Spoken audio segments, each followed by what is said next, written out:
अरे अरे कोई एम्बुलेंस को बुलाओ जल्दी। किशोर उठो, आंखें खोलो। अरे कोई पानी तो लाओ यार।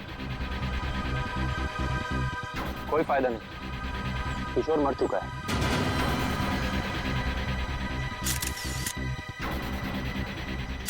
शादी की बारात में दूल्हे की मौत है? कैसे हुआ ये सब? है? तुम लोग थे ना यहाँ पे? सर सब कुछ अच्छा भला चल रहा था, लोग नाच गा रहे थे, पता नहीं अचानक से क्या हो गया और किशोर गिर पड़ा। काबिल, दिख रहे हो ना, आंखों के नीचे सब पीला हुआ है। हाँ सर, जहर का मामला लगता है शायद। वही हो सकता है। सड़न के बताएगा कैसा जहर है ये। क्या आप लोगों को किसी पर शक है? किसने किया होगा ये? तो ये सब सिर्फ एक ही आदमी कर सकता है, सिर्फ एक ही आदमी। कौन? मेरे पिता। क्या? मिस्टर प्रतीश कुमार।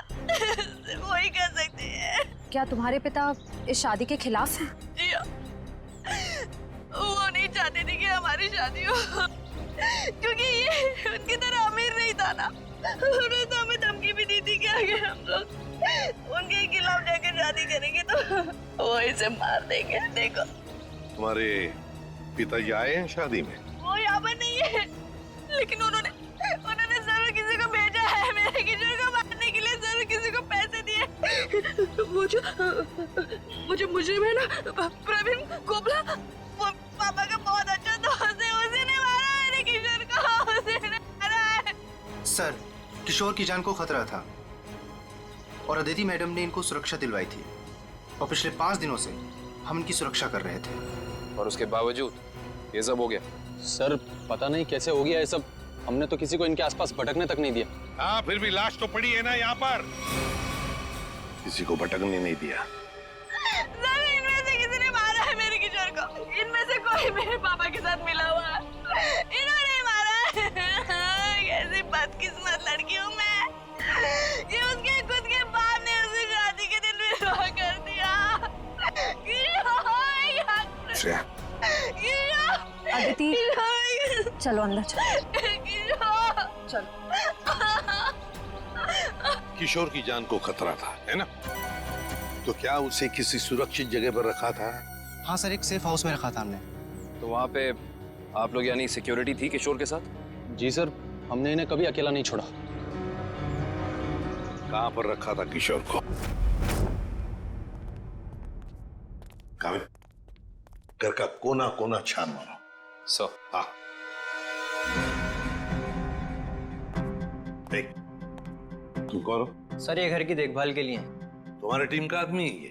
हाँ सर, ये हमारी टीम का आदमी है। अच्छा। सर। हाँ, सर वो देखिए सीसीटीवी कैमरा, कोई भी अजनबी घर के अंदर नहीं घुस सकता।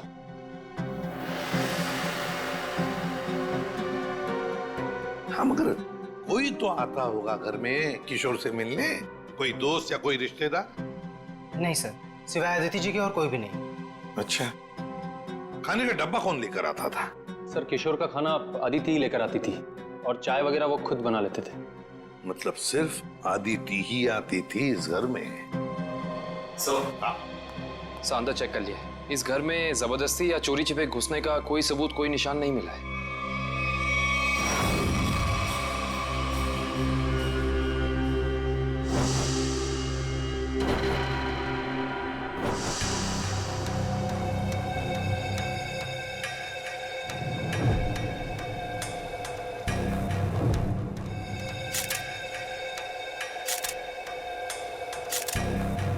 सर, ये किशोर के बाल इतने आसानी से हाथ में आ गए? हाँ तारिका, ये बालों का आसानी से हाथ में आ जाना, इसके आंखों के नीचे पीलापन, नाक में से खून बहना, होंठ सफेद हो जाना, गला सूज जाना, ये सब के सब एक ही बात की तरफ इशारा कर रहे हैं कि इसे ऑल्सो बैक्स्टर नाम के जहर से मारा गया है। मतलब रेडिएशन पॉइजनिंग? बिल्कुल बिल्कुल तारिका, इसके शरीर में विकिरण द्वारा जहर पैदा किया गया है, ऑल्सो बैक्स्टर से। सारे सिम्टम्स उसी तरफ इशारा कर रहे हैं। सर, ये रेडिएशन का हम पे तो कोई असर नहीं होगा ना? नहीं तारिका, घबरा मत। इस जहर का असर तभी होता है जब किसी खाने या पीने की चीज के साथ ये जहर शरीर के अंदर जाए, अदरवाइज नहीं। तुम एक काम करो, तुम टेस्ट की तैयारी शुरू करो, तब तक मैं प्रद्युमन को बोल देता हूँ कि वो गीगर काउंटर का इंतजाम कर ले। हाँ, गीगा काउंटर मतलब? तारिका, गीगर काउंटर एक ऐसा यंत्र होता है जिससे एसीपी प्रद्युमन ये पता लगा सकेंगे कि उस सेफ हाउस में जहां पर इसे रखा गया था वहां पर ये ऑल्सो बैक्स्टर नाम के जहर का रेडिएशन है या नहीं, और अगर है तो कितना है। Okay sir, sure. Correct, ready है। ऑल्सो बैक्स्टर जहर, पता चल जाएगा ये जहर किशोर के शरीर के अंदर गया कहां से है। ये हमारा डिवाइस अल्फा पार्टिकल रेडिएशन ये बता देगा।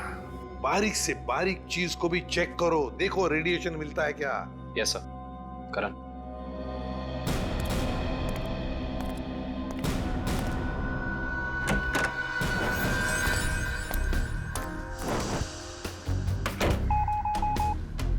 एक बात बताओ, क्या किशोर एक ही खाने के डिब्बे में से खाना खाता था, एक ही टिफिन में से? जी सर, एक ही टिफिन से। और ये टिफिन अदिति ही लाती थी? जी सर।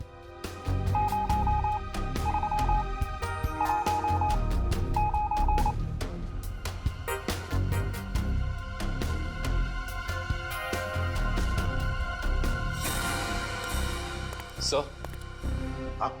पूरा किचन चेक कर लिया सर। ये रेडिएशन कहीं भी नहीं मिला। कहीं पर भी कोई भी रेडिएशन नहीं? No sir. अरे साळुंखे साहब, आपने वो क्या यंत्र बताया था आपने? Geiger counter. हाँ, गीगर काउंटर। एसीपी साहब ने पूरे सेफ हाउस में इस्तेमाल किया, उसको अच्छी तरीके से चेक किया, मगर वो रेडिएशन का तो नामो निशान तक नहीं था। अरे ये कैसे हो सकता है? नहीं नहीं, ये तो नामुमकिन है। कोई गलती हो गई है इस यंत्र को इस्तेमाल करने में। गलती कैसे हो सकती है सर? सर कहीं गलती आप, मेरा मतलब है कि हो सकता है कि वो जहर मामूली जहर हो। एक बार टेस्ट की रिपोर्ट आ जाने दो सचिन, फिर पता लगेगा कि गलती हमसे नहीं हुई है। हवा में बात नहीं करता doctor Salunkhe, you understand that? X ray दिखाओ इन्हें। एक मिनट, एक्सरे दिखाओ।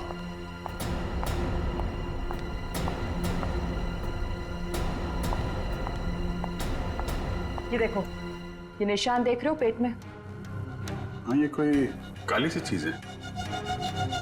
और ये काली चीज क्या है इसका पता इसकी ऑटोप्सी के बाद लगेगा, लेकिन मेरा दिमाग कहता है कि इस काली चीज का बहुत बड़ा हाथ है इस आदमी की मौत में।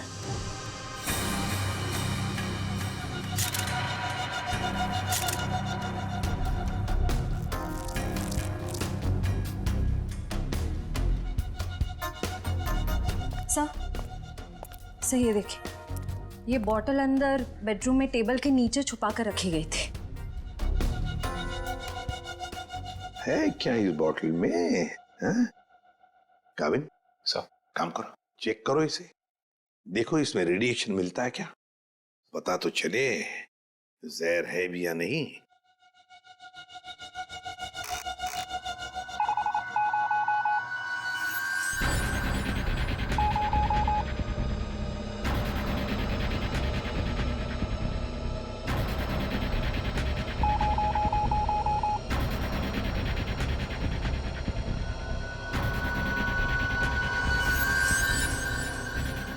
अगर इसमें रेडिएशन नहीं है तो इसका मतलब है ये वो जहर ऑल्सो बैक्स्टर नहीं है। क्या तुम लोग जानते हो क्या चीज है ये? नहीं सर। नहीं सर, इसके बारे में हम लोग कुछ नहीं जानते। काविन, काम करो, शादी में जितने भी लोग आए थे, जितने भी लोग, उन सब से पूछताछ करो, एक एक करके पूछताछ करो अच्छी तरह से, यहां तक कि आदिति से भी पूछताछ करो। बचे आदिति के पिता प्रतीश कुमार।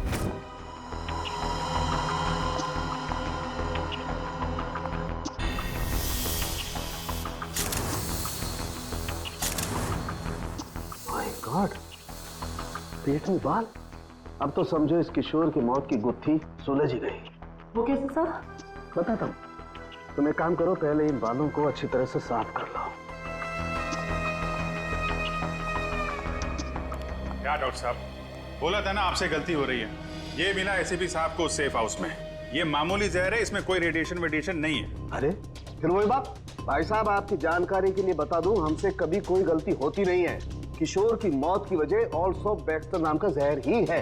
सर, जिद की भी एक हद होती है। अगर ये किशोर ऑल्सो बैक्स्टर से मरा है तो आपका वो जो यंत्र था, वो गीगर काउंटर, उसने इसमें रेडिएशन क्यों नहीं पकड़ा?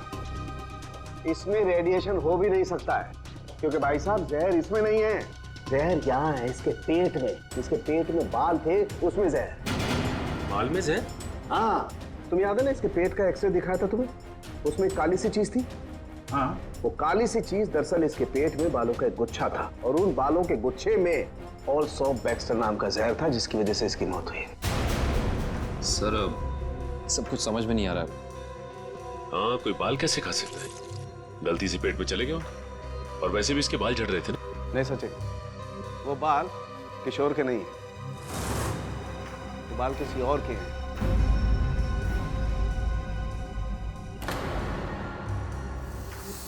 और उन बाल में ऑल्सो बैक्स्टर नाम का जहर था जिसकी वजह से इसकी मौत हुई है। मैं बताता हूं, देखो सारिका, वो बाल लाना जरा। सर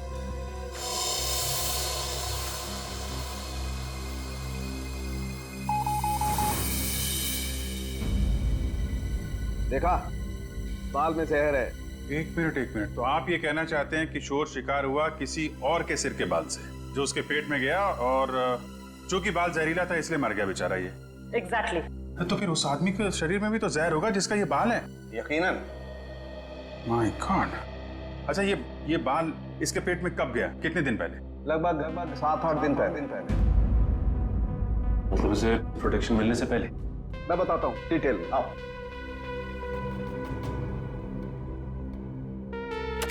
ये देखो, ये बाल किशोर के शरीर में जाकर के पेट में अटक गया और क्योंकि इस बाल में ऑल्सो बैक्स्टर नाम का जहर था तो पूरा जहरीला रेडिएशन इसके शरीर में फैल गया। इस बेचारे को पता भी नहीं चला कि मौत इसके करीब आकर के दस्तक दे चुकी है। मतलब किशोर की मौत एक हादसा है। असली खूनी तो वो है जिसने उस आदमी को मारने की कोशिश की है जिसका ये बाल है। पता नहीं बेचारा जिंदा भी होगा कि मर गया। सर एक बात तो तय है कि ये कोई किशोर के आसपास वाला ही है, क्योंकि किशोर के खाने में किसी और का बाल कैसे आ सकता है?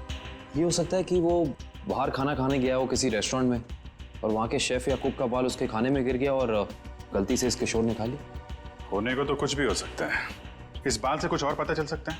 अभिजीत, ये बाल किसी आदमी का है और ये देखो, इस बाल में पिगमेंटेशन काफी कम है।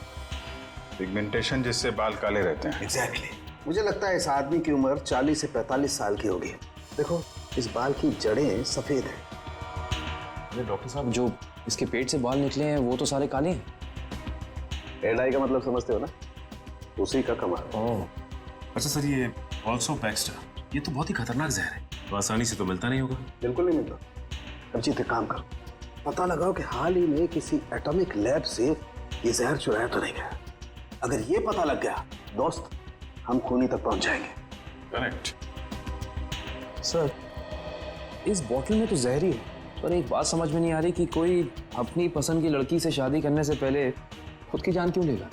हो सकता है कि किशोर डरा हो इस बात को लेके कि कहीं अदिति के पिता के गुंडे उसे पकड़ न ले, और उसने ये सोचा हो कि क्यों ना जहर खाकर खुद में अपनी जान दे दे। सोचने वाली बात यह है कि किशोर के पेट में बाल गया 1 हफ्ते पहले, जब वो अपने पुराने घर में था। तो हमारी अगली मंजिल है किशोर का पुराना घर। अच्छी तरह से तलाशी लो घर की, देखो क्या मिलता है। सर, किशोर और अदिति के प्यार ने एक बार फिर से साबित कर दिया कि सच्चा प्यार जात पात या अमीरी गरीबी जैसी चीजों को अपने आगे टिकने नहीं देता। पर अफसोस, उनकी ये प्रेम कहानी उसी दिन खत्म हुई जब वो हमेशा के लिए एक होने वाले थे। सर, किशोर के दोस्त ने बताया है कि हाल फिलहाल में ही वो दिवालिया हुआ है और तभी से उसकी हालत ऐसी तंग हो गई। बस सवाल ये उठता है कि किशोर के पेट में वो जहरीला बाल गया कहां से?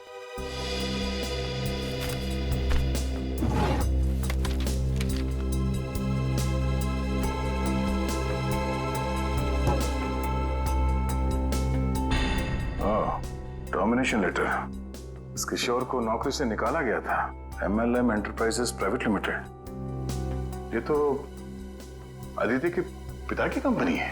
सर, सर, हाँ बेटी, बासी खाना है। एक मिनट।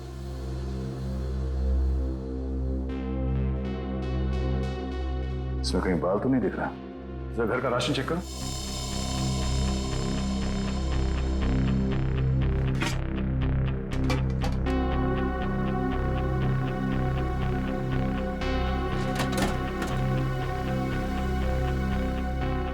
नहीं सर, इस घर में जरा सा भी राशन नहीं है कहीं भी।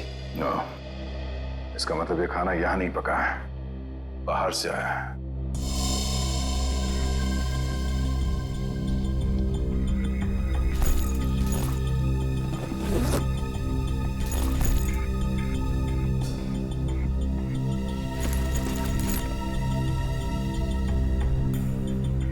बस टिकट्स? ये तो एक हफ्ते पहले के टिकट्स हैं। ये किशोर तिलक नगर जाता था, मतलब उसी समय जब उसके शरीर में वो जहर चला गया।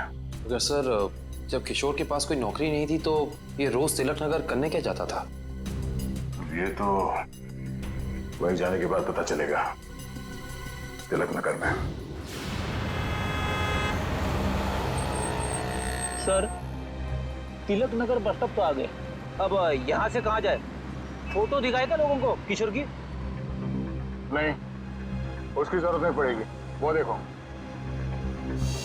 एलपी चैरिटेबल ट्रस्ट, यहाँ जरूरतमंद लोगों के लिए मुफ्त में खाना और कपड़े दिए जाता है। हो सकता है ये किशोर भी यहीं पे आया होगा। और किशोर के शरीर में वो जहर गया है, तो यहाँ आने वाले दूसरे लोगों के शरीर में भी गया होगा। चलो अंदर चल के पूछताछ करते हैं।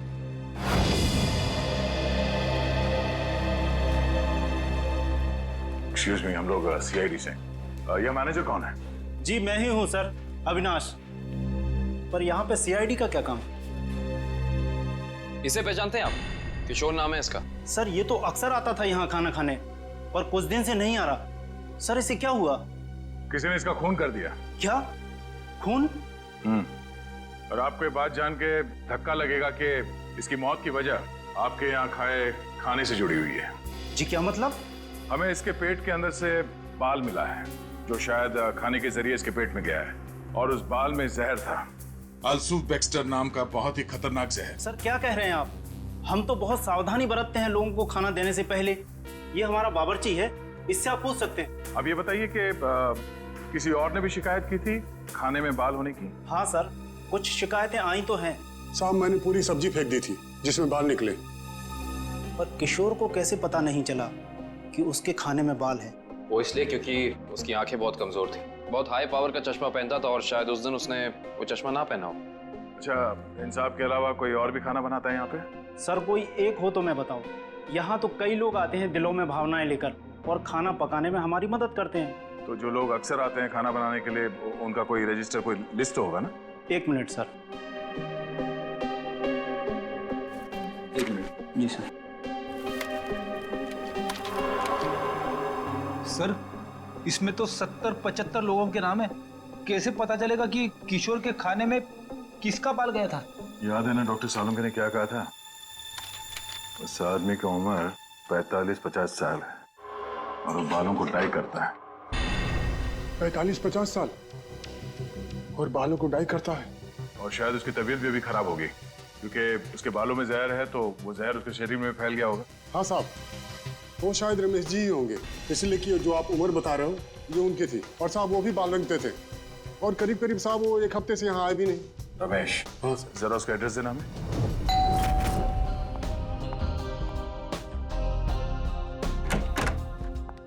मैंने पहचाना नहीं आपको। एक्सक्यूज मी, हम लोग सीआईडी से। सीआईडी? सीआईडी का क्या काम मेरे घर पे? पार्टी चल रही है जी। हमें आपके पति रमेश जी से मिलना है, बुलाइए जरा उन्हें।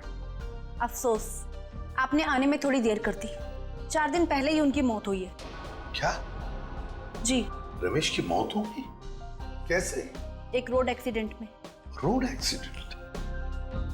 आपके पति की मौत हो चुकी है और आप यहाँ जश्न मना रही हैं। किसी के जाने से जिंदगी तो नहीं रुकती, जाने वाला चला गया। सुन लिया? सही है। ये मौत हुई कैसे? इसमें भी रमेश की गलती थी, गाड़ी चलाते चलाते सो गया। वो कहते हैं ना, नजर हटी दुर्घटना घटी। सर ये एक्सीडेंट जहर की वजह से ही हुआ होगा। क्या बात है अलीशा, सीआईडी यहाँ क्यों? रमेश की मौत की पूछताछ करने आए हैं। आपकी तारीफ? ये मेरे दोस्त हैं राहुल। अरे छोड़िए ना ऑफिसर, जो चले गए उन्हें क्या याद करना। आइए आप लोग भी हमारे साथ पार्टी एंजॉय करिए। ज्यादा बात मत करना, समझे? क्या एक मौत की पूछताछ हो रही है, समझे आप? इनके पति रमेश की मौत हुई है जहर से। हमें तो शक होने लगा है कि रमेश को जहर तुमने ही दिया होगा और शायद उसमें इनकी मदद ली होगी आपने।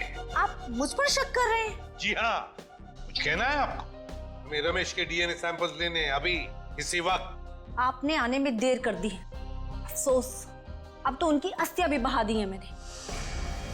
लेकिन कुछ तो होगा घर पे, उनका ब्रश, उनकी कंघी वगैरह। आप कल नहीं आ सकते? आप क्यों मेहमानों के सामने बेइज्जती कर रहे हैं?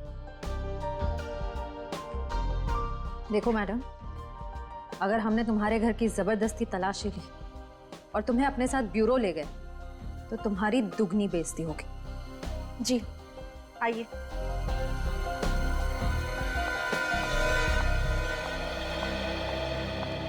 ये रहा रमेश का ड्रेसिंग टेबल और ये रहा उसका कॉम।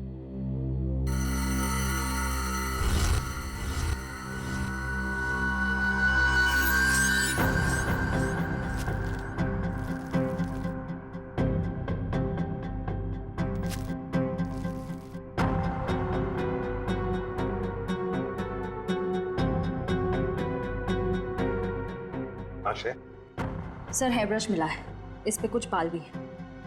ये ID. RAC nuclear research centre. Alisha ji, आप RAC न्यूक्लियर रिसर्च सेंटर में काम करती हैं? जी हाँ। अच्छा सर, ये ऑल्सो बैक्स्टर, ये तो बहुत ही खतरनाक जहर है, तो आसानी से तो मिलता नहीं होगा। बिल्कुल नहीं मिलता। अभिजीत, एक काम करो, पता लगाओ कि हाल ही में किसी एटॉमिक लैब से ये जहर चुराया था।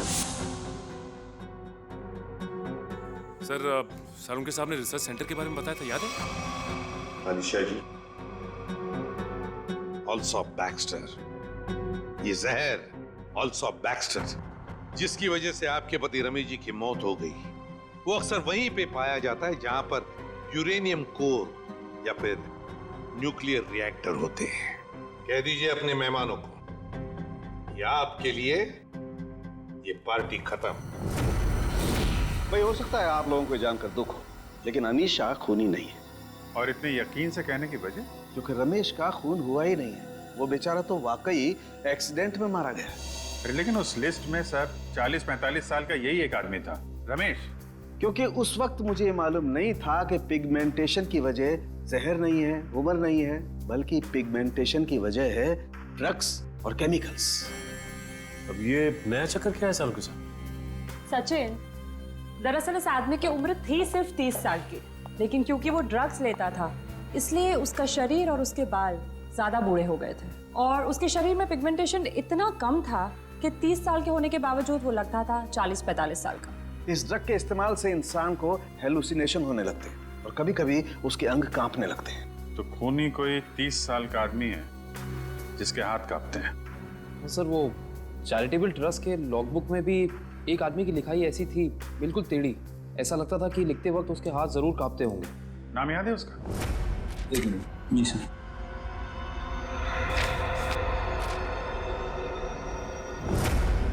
हाँ सर, निशांत कुमार।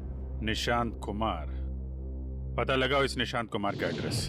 बताइए सर, हम सबको यहाँ क्यों इकट्ठा किया है? कुछ पता चला मेरे बेटे निशांत का?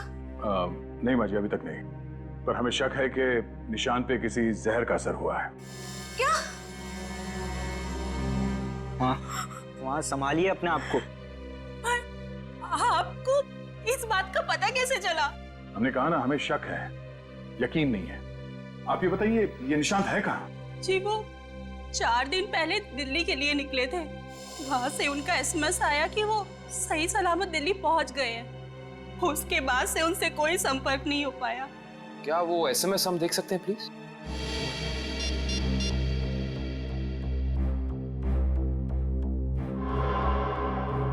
अच्छा, आपने उस होटल में पता करने की कोशिश की जहाँ पे निशांत ठहरने वाला था? हाँ, मगर होटल वालों ने तो कहा वो वहाँ आए ही नहीं। हमने एयरलाइंस में भी पता किया, लेकिन वहाँ से पता चला कि उन्होंने कोई फ्लाइट पकड़ी ही नहीं। मतलब निशांत दिल्ली गया ही नहीं, झूठ बोला उसने आप लोगों से? मुझे तो कुछ भी समझ नहीं आ रहा है कि ये सब हो क्या रहा है। या, संभालो अपने आप को।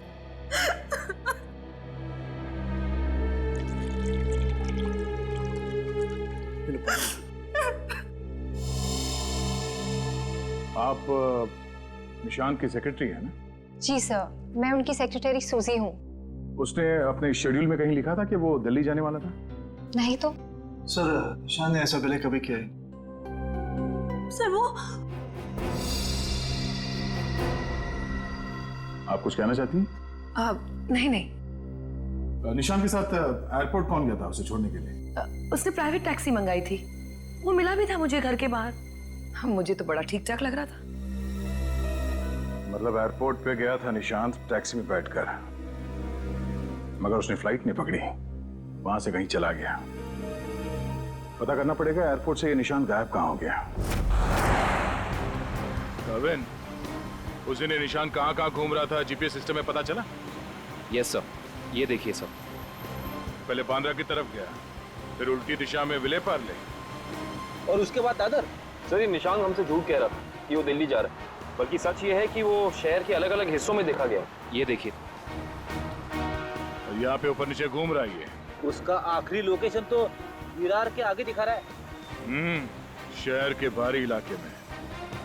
ये निशान के दिमाग में जरूर कुछ ना कुछ खिचड़ी पक रही थी। सर हो सकता है निशांत को जहर भी इसी खिचड़ी की वजह से दिया गया हो। उसे जहर दिया किसने और क्यों दिया, ये तो विरार वाली आखिरी लोकेशन में जाने के बाद ही पता चलेगा।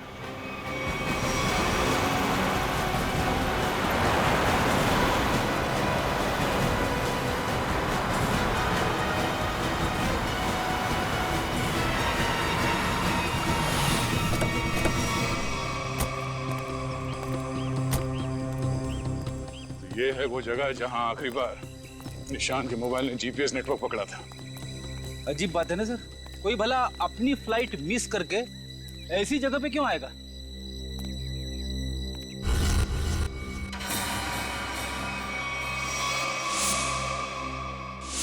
यहाँ तो नहीं, बाल क्यों?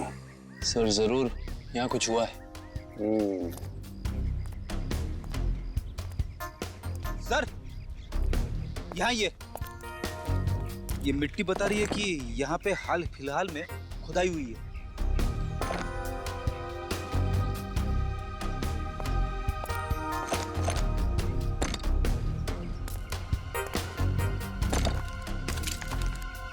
सारी जगहों को खोदो जल्दी।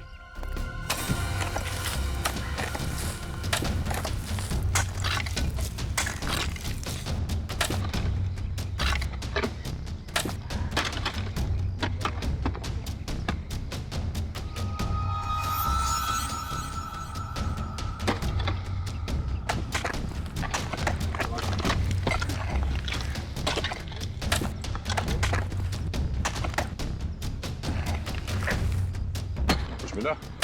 सर यहाँ पे तो कुछ दिख नहीं रहा है। सर यहाँ पर कुछ नहीं है। इधर भी नहीं है सर। चलो एक काम करो, इस घर के अंदर जाओ और तलाशी लो, देखो कुछ मिलता है क्या। जी सर।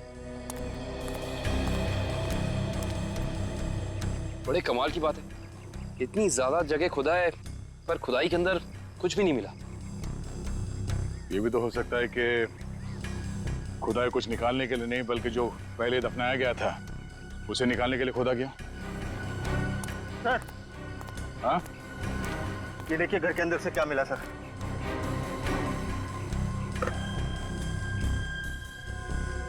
तो इसका मतलब है ये निशांत अपने नशे की बुरी लत को यहाँ पे आके पूरा करता था। और सर 2 ग्लासेस हैं, इसका मतलब इस निशान के साथ जरूर कोई दूसरा आदमी भी था। हाँ वही होगा जिसने निशांत को जहर दिया। सर आप रेडी? ये देखिए यहाँ पे किसी का हाथ है। ये देखिए। मुझे हटाओ।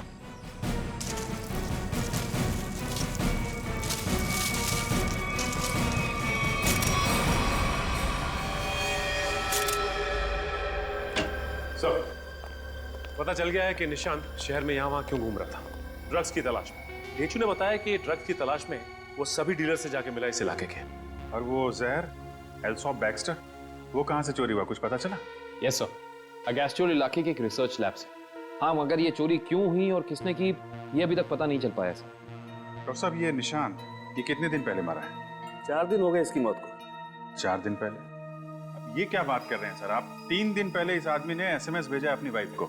सोचना भी मत अभिजीत कि हम लोगों से गलती हुई है। बॉस, इसकी लाश पर से मुझे कीड़े मिले, वो कीड़े जो इंसान के मरने के बाद उसके शरीर पर पाए जाते हैं, जिन्हें मैगट्स कहते हैं। और इन कीड़ों ने लाश के ऊपर जो अंडे दिए हैं वो 4 दिन पुराने हैं। इसका मतलब बात साफ है, इसकी मौत को 4 दिन हो चुके हैं। मतलब निशान ने अपनी पत्नी को एसएमएस नहीं भेजा है, किसी और ने भेजा है, शायद उसके खूनी ने। लेकिन खूनी ने ऐसा किया क्यों होगा? ताकि ये लोग पुलिस में इसके गायब होने की रिपोर्ट न लिखाएं और उसे थोड़ा और वक्त मिल जाए वो चीज ढूंढने के लिए जिसकी वजह से वो सारे गड्ढे खोद रहा था। एक बात और अभिजीत, उस आदमी की निशांत के साथ मरने से पहले हाथापाई हुई है। ये देखो, इसकी गर्दन पर यहाँ दाईं तरफ कुछ खरोंच के निशान है और यहाँ बाईं तरफ ये चोट के निशान है। मतलब उस आदमी ने अपने दाहिने हाथ से इसकी गर्दन को दबोचा और बाएं हाथ से इस पर वार किया यहाँ पर, क्योंकि सिर्फ यहीं पर वार के निशान है और कहीं पर नहीं। सर, इसका मतलब तो साफ है कि इस पे हमला करने वाला कोई लेफ्ट हैंडर है, कोई खब्बू। तो इस केस में कोई ऐसा है जो खब्बू है।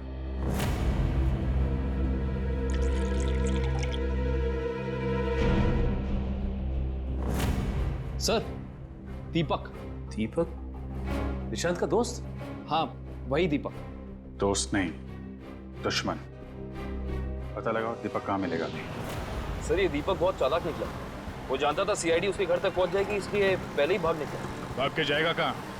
पकड़ा जाएगा। ये जीपीएस सिग्नल आया? यस सर, सामंत नगर दिखा रहा है। सामंत नगर? वो तो यहाँ पास में ही है। सर, वो सिग्नल यही हमारे आसपास दिखा रहा है, हमारी तरफ ही आ रहा है सर, लगभग 500 मीटर की दूरी पे। चलो, बहुत अच्छी बात है, उसका यही इंतजार करते हैं। Yes sir. कहाँ है लोकेशन? ये क्या सर? सर, उसका सिग्नल गायब हो गया सर, अभी तक था, अब नहीं है। ये टैप खराब हो गया क्या? जल्दी से कुछ करो वरना दीपक हमारे हाथ से निकल जाएगा।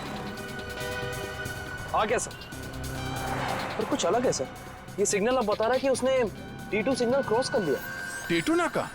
पर वो तो सड़क के उस तरफ 1 किलोमीटर दूर है, पीछे की तरफ। मुझे तो लगता है दीपक ने किसी आत्मा से लिफ्ट ले ली होगी और उसकी अदृश्य गाड़ी में बैठकर गायब हो गया होगा। ओह, अब समझ में आया। वो यहाँ से सबवे से उस तरफ गया, वहां से शायद किसी बाइक या टैक्सी रिक्शा में बैठ के T2 नाका पहुंच गया। चलो T2 नाका पहुंचते हैं।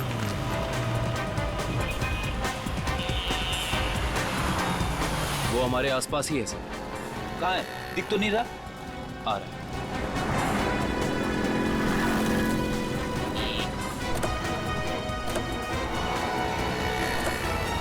कहीं जाने की जल्दी है? कहाँ जा रहे हो? सर आप लोग? हाँ? कहीं नहीं, घर जा रहा हूँ। बैग में क्या? बैग में कुछ नहीं है सर। खोलो। सर कपड़े हैं सर। बैग खोल। दिखा। सर कुछ नहीं है बैग में सर। सर कपड़े ऐसे होते हैं?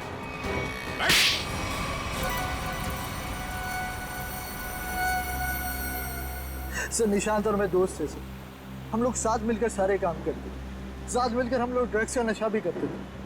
तो एक दिन ऐसे ही शराब के नशे में आकर हमारे ड्रग डीलर ने हमें बताया कि उसने हाल ही में कोई करोड़ों रुपए की डील साइन की और 2 दिन के बाद पता चला कि वो अरेस्ट हो गया। तो तुम दोनों ने प्लान बनाया कि कैसे वो करोड़ों रुपए तुम्हारे हो जाए, क्यों? हाँ, हम लोग उस ड्रग डीलर के अड्डे पे गए और पैसे मिल भी गए थे सर हमें, लेकिन निशान की नीयत बदल गई। वो सारा पैसा अकेले हड़पना चाहता था। फिर? और मुझे बिना बताए उसने जहाँ हम लोगों ने पैसा छुपाया था वहाँ से पैसा निकाल भी लिया। और मुझे पता था सर ये सब वो सेक्रेटरी सूजी के साथ भागने के लिए कर, और इस बातों पर हमारा बहुत बार झगड़ा भी हुआ सर। बता मेरे पैसे कहाँ पर? दीपक मेरी बात तो सुनो। देख मैं तुझे बोल रहा, मुझे तेरी कोई बात नहीं सुननी है, मुझे सिर्फ इतना बता मेरे पैसे कहाँ पर है। तू ऐसे नहीं मानेगा, नहीं मानेगा तू ऐसे। अब बताता है तू एक और, बताएगा कि नहीं बताए? नहीं बता दे मेरे पैसे कहाँ पर है। निशांत, निशांत, निशांत, मैंने सर उसको जानबूझकर नहीं मारा है सर, मैंने जानबूझकर नहीं मारा। मैं उसको सिर्फ पूछ रहा था मुझे बता दे पैसे कहाँ पर है, बता दे मुझे पैसे कहाँ पर। गलती से मौत हुई है सर उसकी, मैंने उसको नहीं, मैं खूनी नहीं हूँ सर, मैंने किसी को नहीं मारा सर। बकवास मत कर, खून खून होता है, जानबूझ के किया जाए या फिर गलती से हो।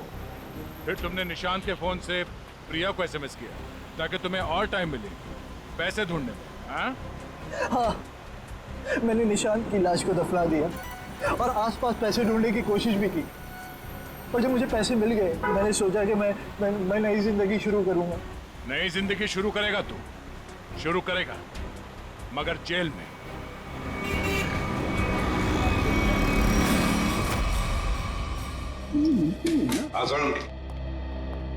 बस पहेली तो और उलझ गई है। या साळुंखे, तू सिर्फ पहेलियां उलझाता रहे, बता कुछ भी मत, बता तो सही मिला क्या है। हेलो बॉस, ऑल्सो बैक्स्टर जहर 3-4 दिन में अपना असर कर देता है। 3-4 दिन लेने में इंसान की मौत हो जाती है, लेकिन निशांत को यह जहर इतनी कम मात्रा में दिया गया कि उसकी मौत इतनी जल्दी नहीं हो सकती।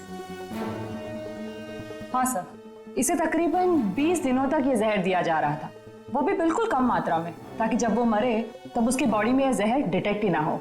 और हमने उस ड्रग डीलर को पकड़ा है 1 हफ्ते पहले, तो कहीं ऐसा तो नहीं कि इस निशांत की मौत के पीछे दीपक के अलावा कोई और ही है? हो सकता है, और ये और कोई कौन है इसका पता देगा हमें एक बार। आओ बस चलो।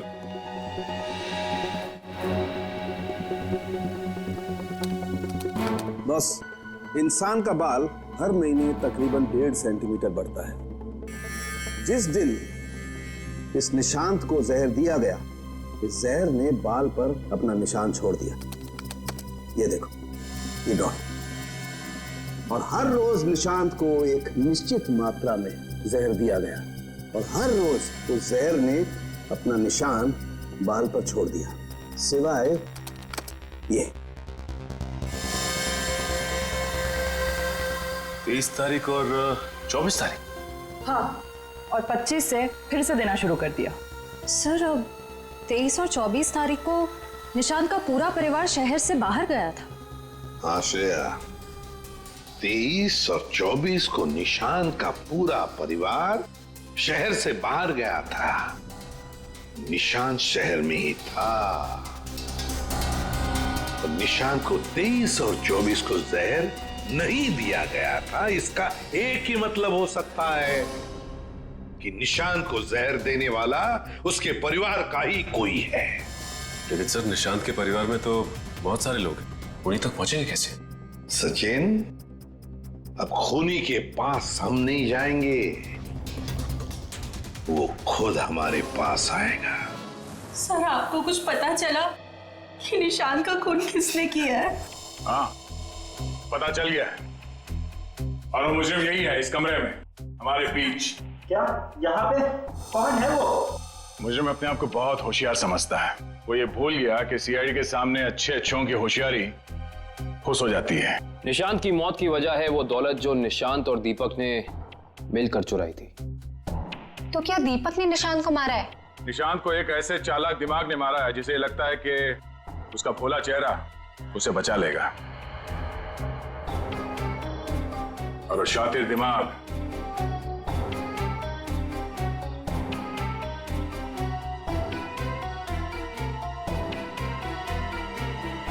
तुम हो। ये क्या कह रहे हैं आप?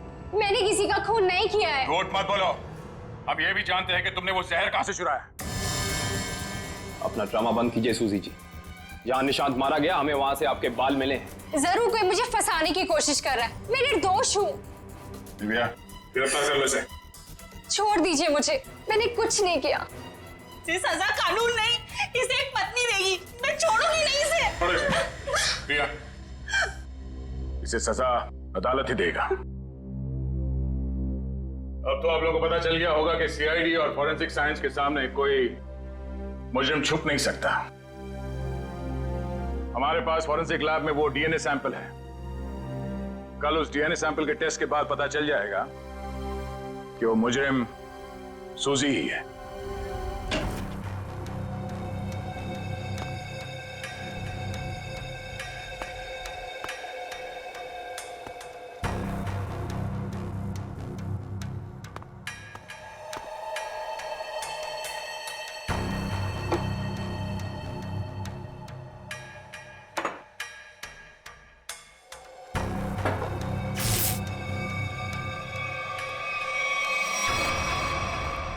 फोरेंसिक लैब ढूंढने में कोई दिक्कत तो नहीं आई?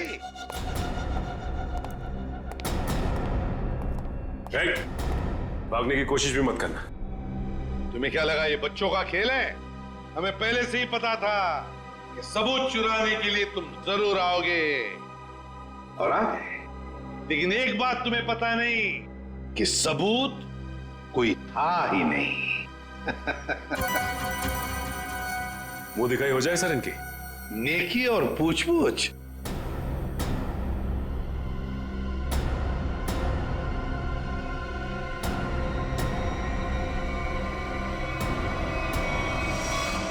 उससे प्राइवेट टैक्सी मंगाई थी, वो मिला भी था मुझे घर के बाहर। शीतल? शीतल तुम? छोड़ दो मुझे, वरना मैं इसे गोली मार दूंगी। बेवकूफी मत करो, गन नीचे रखो।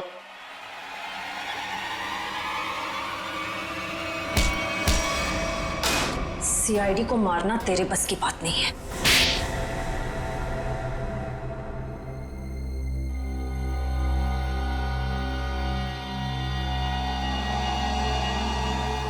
मैंने जो कुछ भी किया मेरी बेटी की मौत का बदला लेने के लिए किया। निशांत? निशांत को क्यों मारा? क्या तुम्हारी बेटी की मौत में निशांत का हाथ था? हाँ, उसे ड्रग्स की लत लग गई थी। 2 साल पहले वो ओवरडोज से उसकी मौत हो गई थी। मुझे वही ड्रग्स निशांत के घर से मिली। तो तुम अच्छी तरह से समझ गई थी कि तुम्हारी बेटी को ड्रग्स की लत में डालने वाला कोई और नहीं बल्कि निशांत है। हाँ, आज वो अगर जिंदा होती ना तो बिल्कुल तुम्हारी उम्र की होती, उसकी भी शादी हो रही होती, जिंदगी में कुछ करके वो भी कुछ बन रही होती। निशांत ने ऐसा कुछ नहीं होने दिया, सब बर्बाद कर दिया निशांत ने, सब बर्बाद कर दिया। फिर मैंने सोच लिया कि मैं निशांत को मार डालूंगी, और मैंने उसे आहिस्ता आहिस्ता वो पॉइजन देना शुरू कर दिया। मैंने कहीं पढ़ा था कि ये स्लो पॉइजन इतनी आसानी से शरीर में मिलता नहीं है। जहर पाया कैसे तुमने? कहां से चुराया? मैंने उस लेबोरेटरी के असिस्टेंट से पहले दोस्ती कर ली, उसके बाद पैसों का लालच देकर खरीद लिया। बहुत गलत किया तुमने। शीतल, तुम्हारी बेटी के साथ जो कुछ भी हुआ सही नहीं हुआ। हमें अफसोस है उस बात का, लेकिन इसका मतलब ये नहीं कि तुम कानून को अपने हाथ में लो। हमारी मदद ले सकती थी तुम। तुम्हारे ऐसे करने से 2 मासूम लोगों की जानें चली गई। कानून तुम्हें कभी माफ नहीं करेगा। तुम्हें कड़ी से कड़ी सजा होगी, शायद फांसी। For more updates, subscribe to our channel, click the show links and enjoy watching the videos.